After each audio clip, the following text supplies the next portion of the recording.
ఇంకా గ్రామ సభ పెట్టి తీర్మానం తీసుకొని ఇంకా కందకాలు ఏమైనా వేసుకుంటే మంచిదే కదా. ఇంకా దౌర్జన్యం ఇట్లా చేసుకుంటా పోతే పేదోడు ఏమైపోతాడు, పేదోడు ఎక్కడ బతకాలా, అసలు ఏం చేయాలా అనేది ఇంకా గవర్నమెంట్కి కానీ ఫారెస్ట్ అధికారులకు కానీ తెలియాలి. అసలు ఏం చేసి బతకాలా, అమాయకులు ఆదివాసులు అనేటోళ్ళు భూమి మీదనే కానీ ఏదైనా ఒకటి పంట కానీ ఫలాలు కానీ చేసుకుంటూనే బతకాలి కదా. మరి ఏం చేయాలి ఇప్పుడు ఆదివాసులు, ఎక్కడ పోవాలా, ఏదో ఒకటి ఆధారాన్ని చూపించాలి కదా. ఇప్పుడు ఖాళీగా ఉన్న భూములు చేసుకోమనండి. ఇప్పుడు వ్యవసాయంలో సాగులు ఉన్న భూమిని కూడా, పత్తిని కూడా, వరిని కూడా లెక్క చేయకుండా ఇప్పుడు దాన్ని కందకాలు తీసి మొక్కలు వేస్తామంటే ఇప్పుడు ఎక్కడ బతకాలా ఆదివాసులు, ఏం తినాలా. ఇప్పుడు వరి చేనుని కూడా నాశనం చేసుకుంటున్నాం కదా.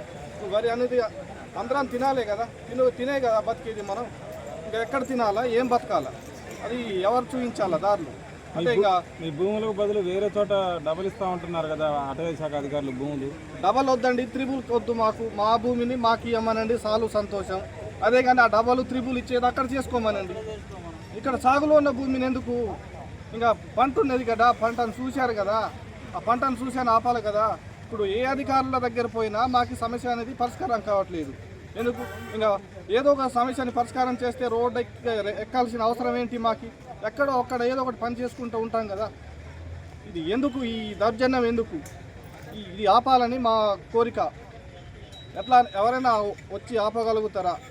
మేమేం చేసినాం, ఇంకా ఆడ ఉండు పాపమా మాది. ఆదివాసి అనేటోడు ఎక్కడ ఉంటాడు, రోడ్డు మీద ఉంటాడు, అడవిలోనే కదా ఉండేది. సరే అడవి ఉండాలా, దానికి తీర్మానించుకొని ఇది ఇంత అడవి ఉండాలా, ఇది మీరు చేసుకొని బతకాలా బాబు అని చూపించాలి కదా.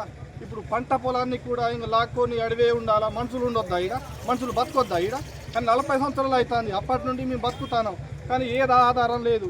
40 సంవత్సరాల నుండి ఇప్పుడు ప్రభుత్వాలు మారుతున్నాయి, ఆఫీసర్లు వస్తాను చూస్తున్నారు, అన్నీ జరుగుతూనే ఉన్నాయి. కానీ ఆదివాసుల్ని పట్టించుకునేది ఎప్పుడు, ఆదివాసులు బతికేది ఎప్పుడు, ఎక్కడ బతకాలా, ఏం చేసుకుంటూ ఉండాలి.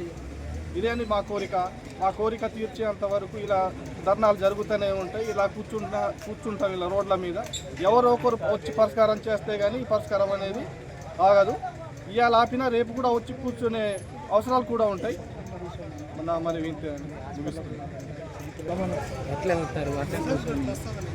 పంపిస్తున్నాం సార్, హాస్పిటల్కి వెళ్ళే వాళ్ళని పంపిస్తున్నాం.